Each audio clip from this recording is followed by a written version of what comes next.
Assalamualaikum warahmatullahi wabarakatuh. Bismillah, alhamdulillah, wa syukrulillah, la hawla wa la quwwata illa billahil aliyyil azim.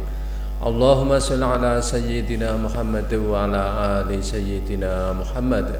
Salam jumpa, salam sehat selalu pada para pemirsa yang dirahmati Allah Subhanahu wa taala. Pada kesempatan kali ini kami ingin mengajak Anda ngaji bareng untuk memperkuat akidah dalam beragama. Mengingat di zaman akhir ini banyak sekali para pendakwah Islam di medsos, terutama dari para ustadz berpaham Wahabi yang belakangan ini membid'ahkan amalan sholawat, yang di dalam kalangan ahlu sunnah bersolawat itu merupakan amalan yang sangat dianjurkan. Sebagaimana yang termuat dalam konten ini, yang merangkum beberapa pendapat para ustadz Wahabi yang membid'ahkan bahkan mengkafirkan sholawat dan bertawasul, dan juga tanggapan dari Buya Arasi dan Gus Muafik terkait pembid'ahan sholawat Nabi beserta penjelasan lengkapnya. Mari kita simak bersama.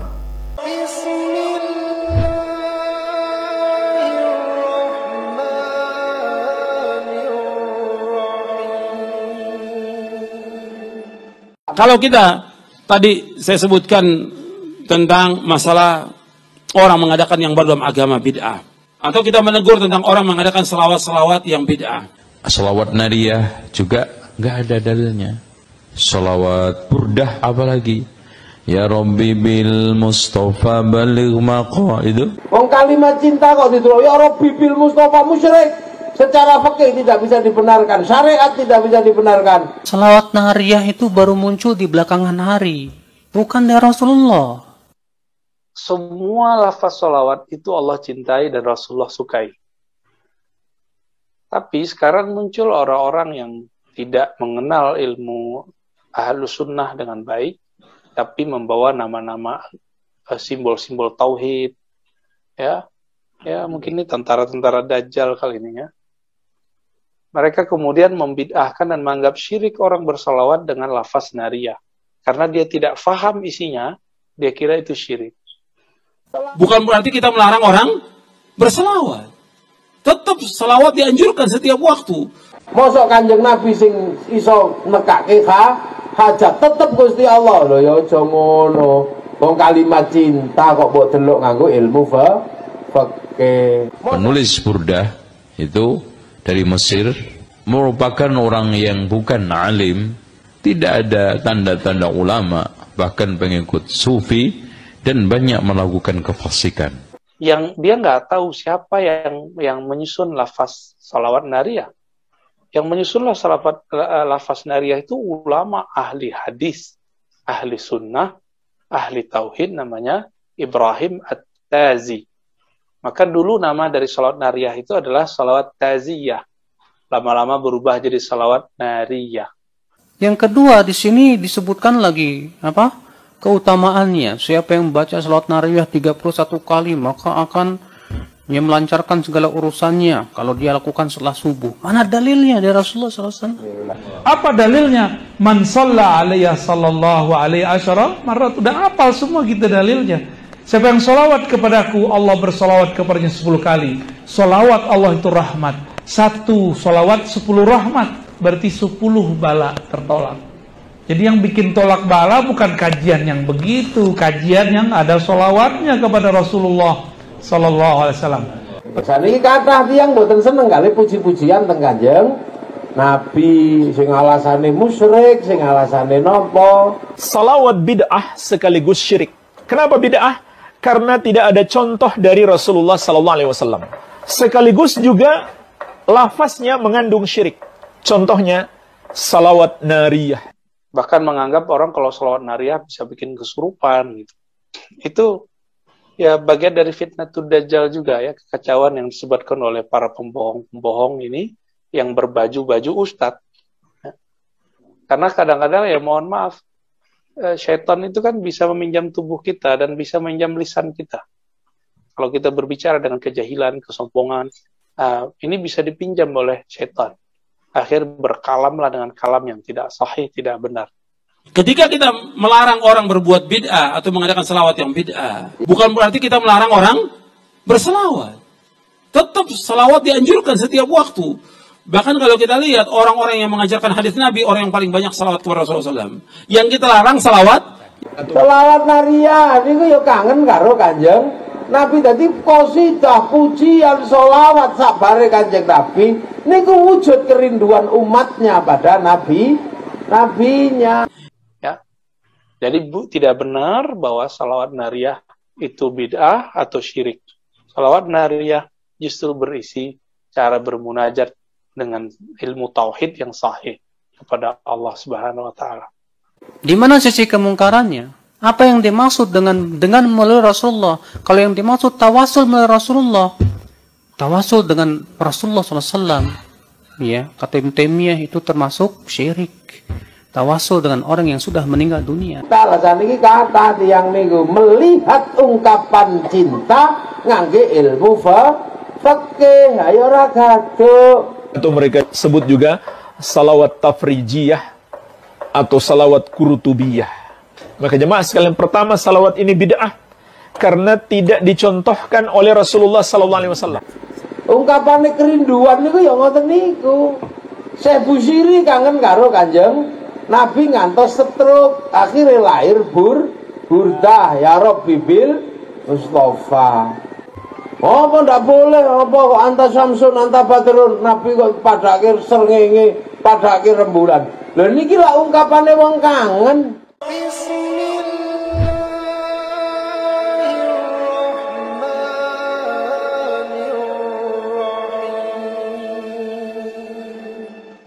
Iblis itu bisa zikir 80.000 tahun seperti disebutkan Imam Tabari di surga, tapi tidak pernah berselawat kepada Rasulullah SAW.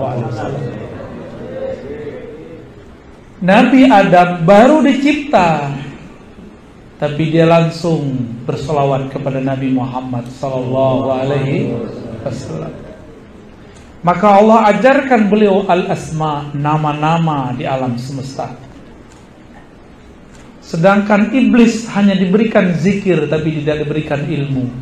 Ini pesan panjang, Pak. Iblis, Dajjal, Khawarij itu satu paket. Hafal zikir, hafal ayat, tapi tidak berselawat.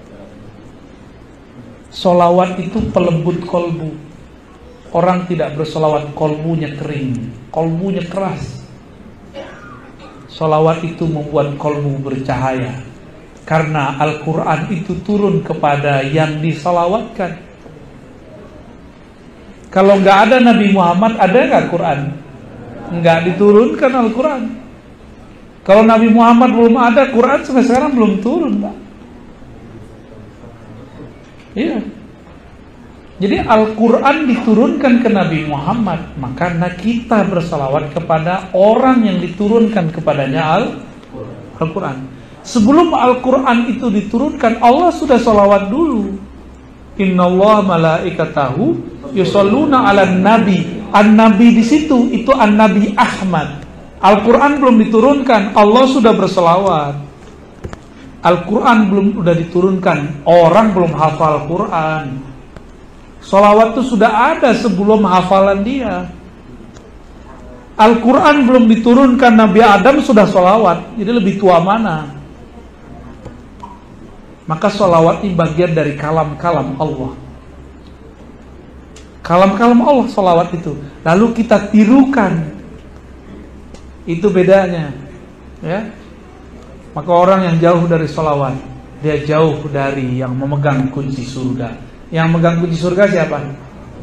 Mereka tuh lupa dapat hadis bahwasannya Al-Quran ya'ti syafi'an li ashabi yaumal qiyamah. Kan ada begitu.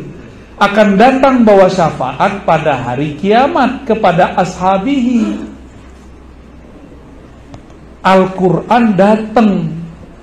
Siapa Al-Quran itu? Aisyah ditanya, apakah akhlak Nabi? Jawaban Aisyah, khuluqul Quran. Fal Quran huwa Muhammad sallallahu alaihi wasallam. Jadi Al-Quran itu sebenarnya Nabi Muhammad itu sendiri. Nggak ada Nabi Muhammad, nggak ada Quran. Apa? Ajaran sesat, Pak? Itu dalilnya masih kurang. Kata Aisyah apa? Khuluquhul Quran. Akhlaknya Nabi Muhammad, sifat-sifatnya Nabi Muhammad, sifat Qurani. Jadi hafal Quran nggak sholawat ke Nabi, hafal Quran nggak maulidan, hafal Quran nggak mengenal Nabi. Aduh, Bapak ini semangat sekali. Sepakat, Pak. Tapi pewarisnya. Apa kata iblis dulu kepada Adam? Ana khairum minhu. Saya lebih baik dari dia. Apa kata malaikat dulu ketika malaikat malaikat Azazil, yaitu yang menjadi iblis. Ketika semua malaikat datang kepadanya minta doa, dia doakan semua malaikat tapi dilupa mendoakan dirinya. Apa kata dia? Hadakumullah. Semoga Allah memberikan kalian hidayah, tapi dia lupa mendoakan dirinya. Maka iblis mendoakan malaikat dapat hidayah, tapi dia sendiri jauh dari hidayah. Maka karakter iblis zaman now sama, Pak. Kita didoain, kita aminin, Pak, tapi dia lupa mendoakan dirinya sendiri. Iblis ketika diusir, ketika dia dimurkai oleh Allah, dia menyalahkan Allah. Yang disalahkan siapa? Allah. Ya Allah, kan aku begini, engkau juga yang ngatur gitu. Nah, dia menyalahkan dirinya, menyalahkan takdir Allah kepada dirinya. Beda dengan Nabi Adam. Nabi Adam ketika ada masalah nyalain siapa? Nyalain dirinya. Inilah perbedaan waladi Adam dengan walad iblis. Walad, tahu arti walad? Bukan kualat, Pak. Walad, anak keturunan Adam, kalau salah bersama, yang dia salahkan dirinya. Kalau walad iblis, enggak. Udah jelas dia salah, yang dia salahkan orang lain. Dia cari kambing hitam. Maka sekarang, nih coba ntar lihat, Pak, terjadi bencana. Kata mereka, itu karena kalian tawasulan. Ya, tak terjadi bencana. Apa kata mereka? Karena kalian buat bid'ah di masjid dengan maulid. Ya salam. Maulid itu menyebut nama Nabi. Nyebut nama Nabi, sholawat nggak dari tadi? Sallallahu alaihi wasallam. Sholawat itu penolak bala. Jadi yang bikin tolak bala bukan kajian yang begitu, kajian yang ada sholawatnya kepada Rasulullah Sallallahu alaihi wasallam. Apa dalilnya? Man shalla alaiya sallallahu alaihi asyara marrat. Udah hafal semua kita dalilnya. Siapa yang sholawat kepadaku, Allah bersolawat kepadanya 10 kali. Sholawat Allah itu rahmat. 1 sholawat 10 rahmat. Berarti 10 bala tertolak. Maka kalau orang sini nih sholawat semua, terus di kampung mana sholawat, kampung ini corona nggak bisa tembus ke kita, Pak. Walaupun dia ada, tapi tidak mempengaruhi hidup kita. Insya Allah. Maka saya berharap teruskan majelis maulid. Bahkan kalau perlu buat maulid tiap bulan. Ya. Yang ada solawat terus. Supaya kita tambah kenal Rasulullah. Bahwa Rasulullah itu rahmat. Rasulullah itu bukan sesuatu yang menegangkan. Terakhir saya menyebutkan, ya, Abdullah bin Mas'ud itu mengatakan, kami kalau mendapatkan suatu pengalaman spiritual, kami menganggapnya itu rahmat. Kalau kalian menganggapnya aneh-aneh, kata beliau. Dulu ketika kami makan bersama Nabi, sami'na tasbihat ta'am. Kata Abdullah, kami dengar itu makanan bertasbih. Canggih gak sahabat Rasulullah? Dengar, Pak, air tasbih. Udah dapat belum ilmu begitu? Belum ya? Gimana ntar jadi tentara akhir zaman? Sahabat yang bisa berdialog dengan alam itu, mereka yang selamat waktu ketika ada perempuan Yahudi meracuni Nabi. Nabi disalamin oleh oleh daging yang diracuni. Ya Rasulullah, assalamualaikum, ana masmumah. Bukan masmumah, itu bukan nama itu. Bagus ya namanya, masmumah. Jangan kasih nama anak masmumah. Masmumah itu artinya diracun. Itu Arab bagus, Tad. Enggak. Jadi itu si daging diracuni oleh perempuan yang menyajikan, mengundang Rasul. Dia pengen uji, kalau ente benar Rasul pasti disapa. Sahabat yang lain ada yang bisa berdialog, udah bisa mendengarkan salamnya. Daging, ketika mereka mau makan, kedengeran ngucapin salam. Assalamualaikum. Assalamualaikum ya Rasulullah. Ini bukan khurafat, Pak, ini asli. Ini riwayatnya sahih semua. Abdullah bin Mas'ud yang bercerita, kami mendengar tasbihnya. Tapi ketika kejadian di masa yang lain, Nabi Muhammad diundang perempuan yang ingin menguji kerasulan Nabi. Sahabat-sahabat sudah makan. Mereka yang makan tidak pakai bahasa basmalah, mati di tempat. Yang pakai basmalah cuma sakit-sakit perut aja, Pak. Mencret aja besok. Ya. Itulah hebat bismillahnya sahabat Nabi. Kecuali Khalid Al-Walid, kalau dia baca bismillah, tiada satupun yang merusak badannya. Itulah debus Al-Khalidiyah, Thariqat Khalid bin Walid. Itu terjadi ya. Jadi nggak usah khawatir, Pak, biarin aja mereka ya. Kita buat majelis maulid. Siap, Pak pengurus? Pengurus yang baru? Nanti ada Mi'raj, buat lagi. Ada Rojaban, buat lagi. Ada Sya'ban, 15 Sya'ban, buat lagi majelis. Semua majelis itu mengingatkan kita kepada amal Nabi Muhammad sallallahu alaihi wasallam. Itu bukan amal NU Muhammadiyah PRT, bukan. Sebelum ada NU Muhammadiyah sudah ada 15 Sya'ban. Di Sya'ban sudah ada sebelum itu. Sebelum semua mazhab sekarang ada, sudah ada. Ya, sebelum ada NU Muhammadiyah, sebelum ada Salafi, sebelum ada Jamaah Tabligh, udah ada belum Maulid Nabi? Udah ada. Yang buat bukan orang Syiah, yang buat Sultan Muzaffar, Salahuddin Al-Ayyubi. Semuanya Ahlus Sunnah wal Jamaah. Satu lagi ya pertanyaannya, yang di belakang. Ya, fadhal. Assalamualaikum warahmatullahi wabarakatuh. Assalamualaikum. Semoga Pak Ustaz selalu dalam lindungan Allah. Amin ya Rabb. Amin ya Rabb. Tadi Pak Ustaz ada menyebut tentang Nur Muhammad, Pak Ustaz. Mohon diberikan penjelasan. Lalu yang kedua, saya pernah dengar ceramah mengenai cara membangkitkan Nur Muhammad. Mungkin Pak Ustaz bisa menjelaskan lebih dalam lagi. Terima kasih. Wassalamualaikum warahmatullahi wabarakatuh. Assalamualaikum. Nur Muhammad sallallahu alaihi wasallam. Nur itu adalah sesuatu yang membuat kita bisa melihat sekitar. Itu yang disebut nur. Nur Nabi Muhammad sallallahu alaihi wasallam ini adalah pancaran yang muncul dari ruh Ahmad. Jadi ketika beliau mengatakan kuntu nabiyan, aku sudah jadi nabi. Adam belum dicipta. Di saat itu sudah ada nur Nabi Muhammad. Mana lagi dalilnya? Dalilnya Allah berfirman, Allahu nurus samawati wal ard.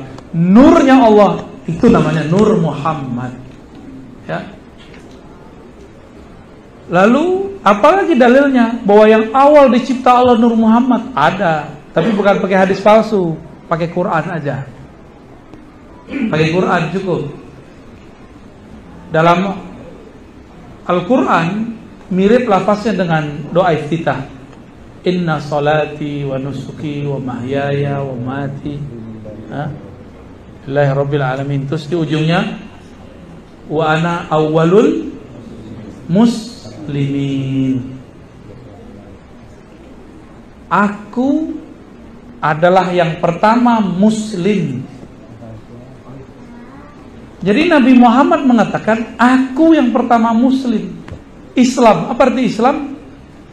Tunduk kepada Allah Subhanahu wa ta'ala. Yang pertama tunduk itu, itulah Nur Muhammad sallallahu alaihi. Jadi guru-guru kita dari dulu mengatakan inilah dalil di Quran mengenai awalul muslimin. Jadi kita nggak perlu pakai dalil Awwalu ma khalaqallahu nura nabiyyika ya Jabir. Itu hadisnya dhaif. Laulaka ma khalaqtul aflaq. Kita nggak perlu pakai hadis itu. Kalau bukan karena engkau tidak diciptakanlah alam semesta, kita nggak perlu pakai riwayat itu. Itu riwayat semuanya bermasalah. Kita cukup pakai riwayat yang sahih. Apa kata Nabi Adam ketika ditanya, "Hei Adam, dari mana kamu tahu nama Muhammad?" Jawaban Nabi Adam, "Ketika aku melihat ke arasmu, aku melihat di sana ada nama nabimu, Muhammad. Maka aku bersolawat kepadanya. Lalu Allah menanggapi, wahai Adam, laulahu ma khalaqtuka. Kalau bukan karena Muhammad, aku tidak ciptakan engkau." Inilah yang disebut Nur Muhammad. Jadi Nur Muhammad bukan ciptaan-ciptaan kita, bukan. Itu ulama yang menjelaskan. Lalu nama Nur Muhammad itu kadang-kadang disebut Al-Qalam. Ada hadis Tirmizi, hadis sahih. Awwalu ma khalaqallahu al-qalam. Yang pertama Allah ciptakan adalah Al-Qalam. Al-Qalam simbol dari ilmu. Ilmu itu nur. Nyambung nggak? Itulah disebut Nur Muhammad sallallahu alaihi wasallam. Nyambung? Ya. Jadi Nur Muhammad itu berarti ilmu, berarti cahaya, berarti macam-macam ya, rahmat dan kasih sayang. Nanti kalau ada waktu kita bahas lagi apa itu nur ya. Bagaimana cara meningkatkan, mengetahui nur, mengaktifkan nur? Kenali saja dia, lalu bersyahadat kepadanya. Katakan, aku bersaksi, aku menerima, aku mengakui engkau adalah awal penciptaan alam semesta. Darimulah kami tercipta. Kita mengerti itu, hidup nur sudah dalam diri. Baru berasa atau sholawat itu terasa nikmat. Kalau sudah mengerti, nanti ya, nanti kita ajarin tekniknya, ada cara bacanya ya. Oleh karena itu dulu waktu saya sering baca sholawat nuriyah, Allahumma sholli ala sayyidina Muhammad an-nuriz zati wa sirris sari fi jamil asma wa sifat. Itu efek dalam diri saya luar biasa sekali. Sangat-sangat luar biasa. Baik, udah mau jam 10. Besok pada mau kerja kan?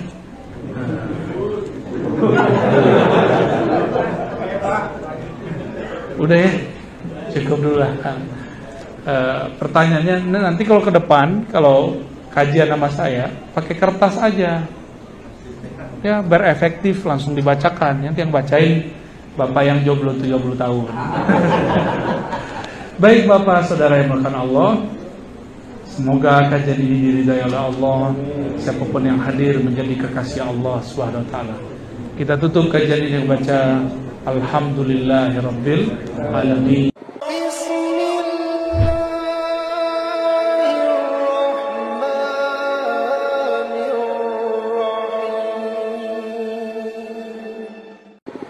Saniki kathah tiyang mboten seneng kali puji-pujian teng Kanjeng Nabi, sing alasane musyrik, sing alasane napa? Apa ndak boleh, apa kok anta samsun, anta badrun, Nabi kok padake srengenge, padake rembulan. Lha niki lak ungkapane wong kangen. Ungkapane kerinduan niku ya ngoten niku. Nggih ta? Syekh Busiri kangen karo Kanjeng Nabi ngantos stroke, akhirnya lahir burdah ya Rabbi bil Mustafa.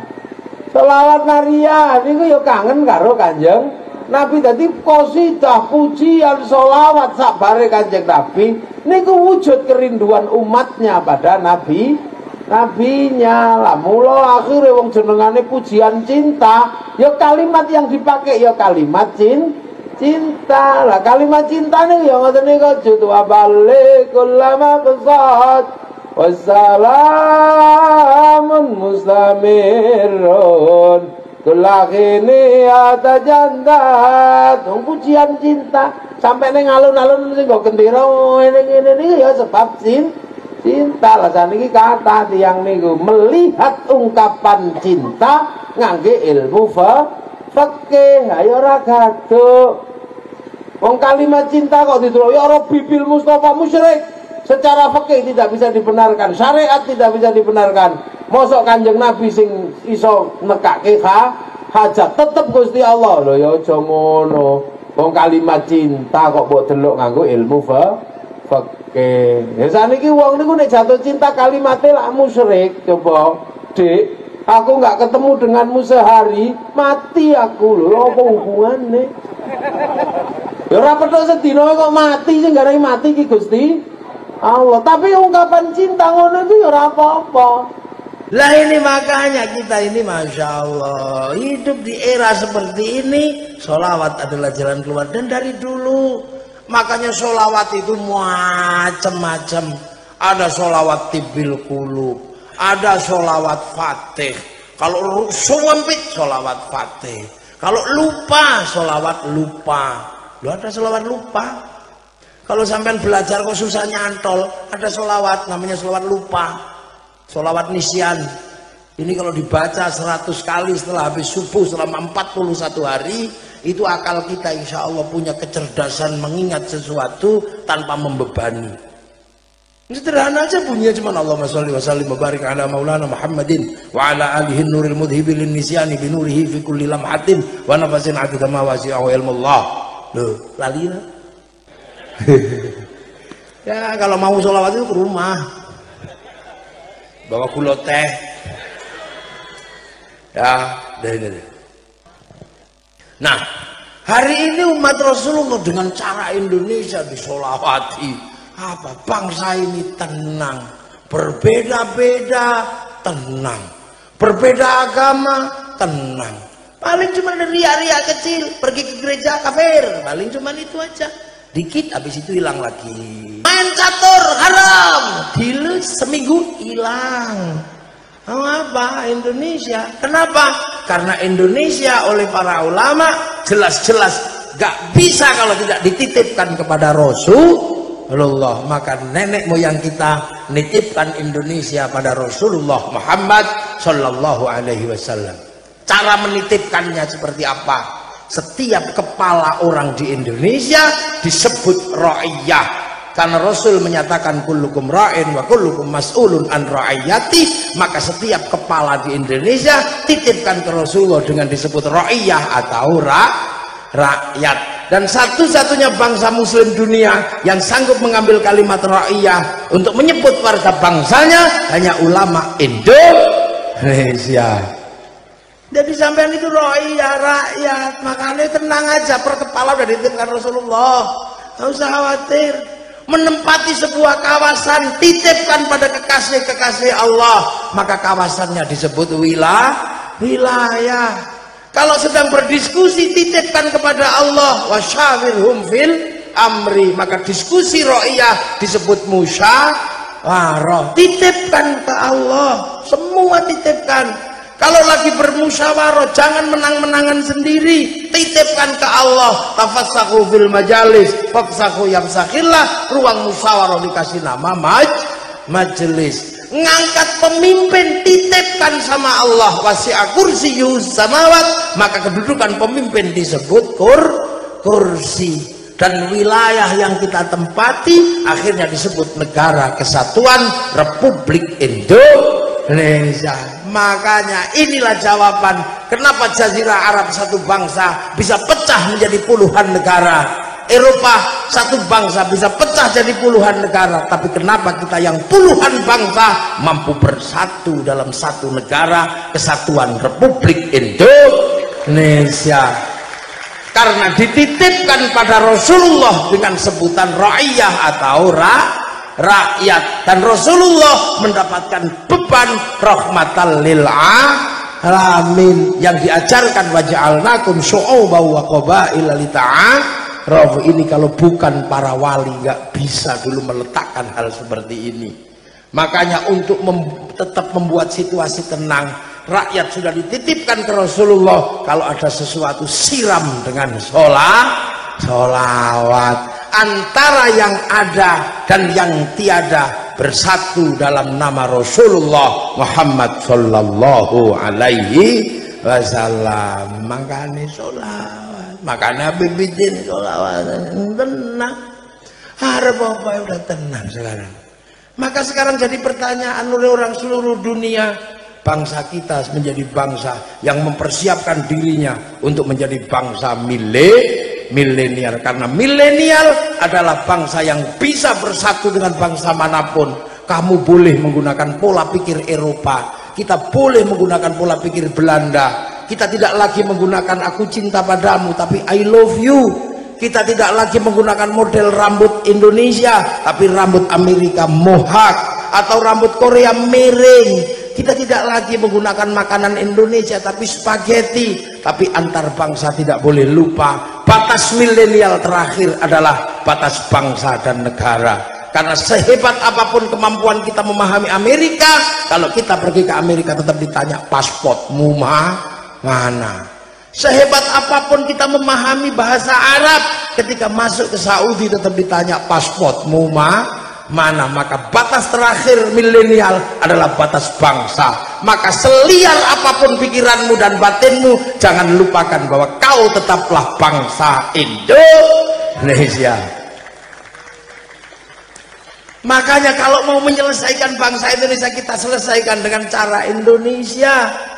Dulu waktu awal Indonesia berdiri, semua ingin penyelesaian. Ada yang menginginkan mari kita selesaikan bangsa ini dengan cara Belanda. Maka nenek moyang kita melahirkan sebuah naskah besar, tenggelamnya kapal Van der Wijk. Apakah bangsa ini akan diselesaikan dengan cara Arab? Lahir naskah besar di bawah lindungan Ka'bah. Milenial tidak tahu itu.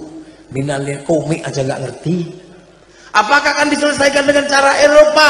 Lahir naskah besar, salah asuhan. Apakah akan diselesaikan dengan cara Indonesia murni? Lahir naskah besar, Siti Nurbaya. Maka kenapa sekarang ketika bangsa ini bermasalah, kau cari penyelesaian keluar? Hizbut Tahrir didirikan oleh Taqiyuddin An-Nabhani untuk menjadi penyelesai problem Filistin, dan itu gagal. Kenapa kau tarik ke sini untuk menjadi penyelesai problem Indonesia? Ikhwanul Muslimin didirikan oleh Hasan al-Banna untuk menyelesaikan masalah Mesir, dan itu gagal. Bahkan Mursi digantung. Kenapa kau bawa ke Indonesia untuk menyelesaikan bangsa Indonesia? No, kita bukan bangsa Mesir, kita bukan bangsa Afrika, kita bukan bangsa Filistin, kita bangsa Indonesia, dan Indonesia akan terlibat dalam perdamaian dunia. Kita tidak akan menjadi bagian dari perdamaian dunia kalau kita tidak bisa berdamai dengan bangsa sendiri. Dan hari ini bangsa yang paling bisa berdamai dengan bangsa sendiri, bangsa Indonesia. Puluhan suku, puluhan bangsa, puluhan ras bersatu dalam satu negara kesatuan Republik Indonesia. Inilah milenial sejati, menjadi Eropa, menjadi bangsa apapun, tapi tidak pernah melupakan bahwa kita bangsa Indonesia. Besok kita ketemu Rasulullah. Sahabat, assalamualaikum ya Rasulullah. Orang Pekalongan, ya Nabi salam. Paling Rasulullah juga nanya, rombongan dari mana? Pekalongan ya Rasul. Ya Hana, dari mana ini? Dari Pekalongan. Kok begini-begini? Iya, rombongannya Azahir. Lah kenapa? Karena Rasul sangat merindukan orang kayak kita. Rasul satu pagi tidak mendapatkan air karena sahabat lupa bawa air. Ghirba sahabat tidak ada air. Maka Rasulullah mengeluarkan air dari tangannya. Ada yang minum, ada yang mandi, ada yang berwudu. Dan Rasul bertanya, siapa imannya yang paling baik? Iman Rasulullah ya Rasul. Rasul, aku ini ketemu Allah, iman pantas. Imannya malaikat ya Rasul. Malaikat ketemu Allah, beriman pantas. Sahabat ya Rasul. Sahabat ketemu aku, beriman pantas. Iman siapa ya Rasulullah yang paling bagus? Iman umatku akhir zaman yang tidak pernah ketemu aku tapi beriman kepadaku. Mereka lah yang kurindukan nanti di hari kiamat. Itu siapa? Kitalah yang pesek-pesek ini. Ya, makanya kita ini untuk menjadi bangsa-bangsa besar, Rasulullah sudah mempersiapkan Islam untuk menjadi agama milenial, agama masa depan. Semoga semua selalu diingatkan bahwa kita umat Rasulullah yang ada di Indonesia, punya bangsa Indonesia, dan semua akan mendapatkan syafaatnya nanti di hadapan Rasulullah Muhammad sallallahu alaihi wasallam. Hanya kaum muslimin tidak boleh rasis. Sudah diajarkan di situ. Kita diminta pengertian. Kaum muslimin pasti akan ketemu dengan saudara-saudara tua tinggalan umat Nabi Ibrahim. Karena apa? Hari ini di milenial ini dunia dikendalikan oleh 4 agama besar. yang semua berasal dari Nabi Ibrahim. Ada agama Yahudi mengendalikan sebagian besar Eropa, mengendalikan sebagian besar Arab. Ada Nasrani mengendalikan sebagian besar Eropa dan Asia. Ada Islam mengendalikan sebagian besar Asia dan Eropa. Ada Hindu mengendalikan sebagian besar India. Berasal dari rumpun yang sama karena sama-sama menyebut Ibrahim dalam bahasa yang berbeda. Islam menyebut Ibrahim dengan istri Sarah. Yahudi Nasrani menyebut Abraham dengan istri Sarah. Yang Hindu menyebut Brahma dengan istri Saraswati. Ini ya, sebutannya berbeda. Makanya agar kaum muslimin tidak lupa itu semua, karena reruntuhan tinggalannya Nabi Adam dibangun oleh Nabi Ibrahim, maka jejak Nabi Ibrahim tidak dihilangkan oleh Allah, agar kaum muslimin tidak kehilangan masa lalu. Maka jejak kaki Nabi Ibrahim diabadikan dalam makom Ibrahim, jejak kaki Nabi Ismail diabadikan dalam Hijr Ismail, jejak Siti Hajar diabadikan dalam Sofa Marwah. Dan kaum muslimin harus menapak jejak itu, namanya ibadah haji. Maka kalau kita beribadah haji, tidak boleh lupa bahwa peradaban hari ini, milenial ini, kendalikan oleh peradaban Ibrahim. Nggak boleh lupa. Kita menggunakan handphone, ini peradaban Ibrahim. Kita menggunakan pesawat, peradaban Ibrahim, karena ini peradaban logam. Handphone logam, tembak logam, pesawat logam. Dan yang menguasai mainstream logam dunia hari ini adalah Israel, karena mereka memegang satu kitab namanya kitab Zabur yang diberikan kepada Nabi Dawud alaihis salam. Makanya kemudian orang Yahudi menggunakan bintang Dawud menjadi bintang simbol mereka, dikenal dengan bintang segi 6 namanya bintang David.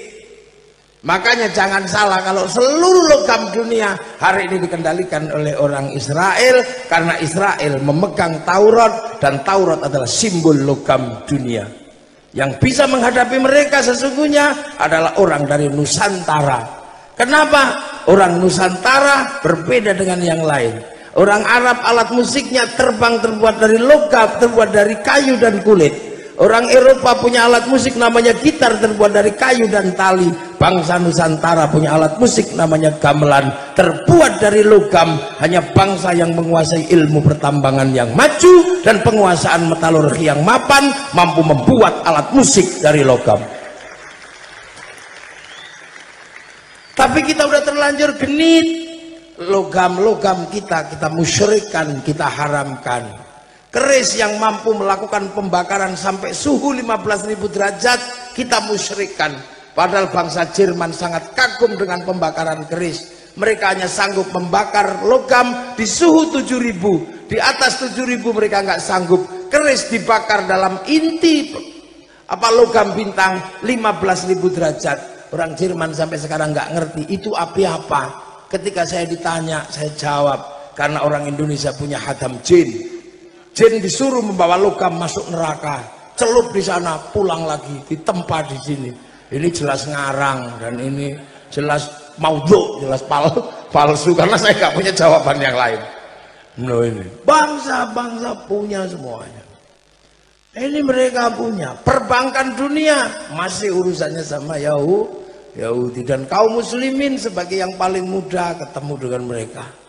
Makanya oleh Allah, keributan antar agama ini biar tidak terjadi, Rasulullah diangkat ke langit dalam Isra Mi'raj, dibagi gai kiblatmu beda, yang satu dapat Masjidil Haram, yang satu dapat Masjidil Aqsa. Maka ada minal Masjidil Haram ilal Masjidil Aqsa. Dan kalau turun lagi antar mereka, kalau ketemu ajaklah yang baik, kalau tidak bisa saling mendoakan. Kama barokta ala sayyidina Ibrahim wa ala ali sayyidina Ibrahim. Turunan Nabi Ibrahim kita doakan. Begitu juga turunan Rasulullah. Kama sallaita ala Allahumma salli alaihi wa ala sayyidina Muhammad wa ala ali sayyidina Muhammad. Ada Ali Ibrahim, ada Ali Muhammad. Makanya waspada, hati-hati sama Habib Bidin. Hati-hati sampean sama Habib Bidin. Habib Bidin setiap tidur selalu dapat wa ala ali Sayyidina Muhammad. Habib Bidin. Jadi bawa ibaratnya power bank.